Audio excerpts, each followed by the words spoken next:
पेट parents, तुमचा पण dog जेवायला किंवा खायला नाटकं करतो का?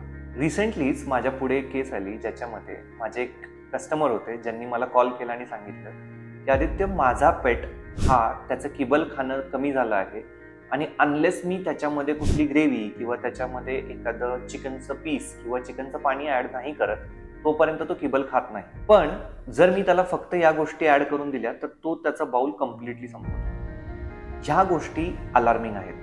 अलार्मिंग इन द सेन्स काय की तुमच्या पेटचं बिहेवियरल ॲस्पेक्ट शिफ्ट झाला आहे. म्हणजे काय तर तुमच्या पेटला समजलं आहे की मी जर एखाद दिवस नाही जेवलो तर माझा पेरेंट मला त्याच्यामध्ये माझ्या आवडीचं कुठलं तरी इन्ग्रेडियंट देऊन माझं जेवण कंप्लीट करेल. तुमचा पेट किंवा तुमचा डॉग खास करून 2 ते 3 दिवस कम्प्लिटली उपाशी राहू शकतो.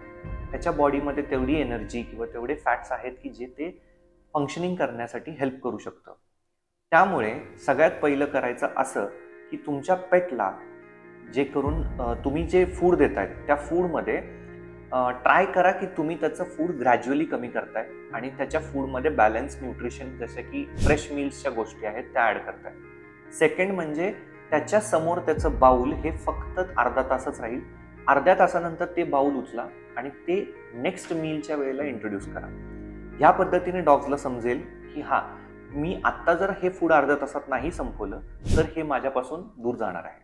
आय नो या सगळ्या टिप्स तुम्हाला फॉलो करताना तुमच्या लाडक्या पेटला मनावरती दगड ठेवून असं वागवावं लागेल.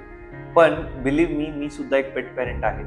पण त्यांच्या हेल्थ करता किंवा त्यांच्या चांगल्या वेलबिंग करता कधी कधी आपण कठोर होणं सुद्धा गरजेचं आहे. त्यामुळे तुम्ही या सगळ्या टिप्स फॉलो करा आणि तुमच्या अजून कुठल्या अडचणी असतील तर डेफिनेटली आम्हाला DM किंवा कमेंट करा.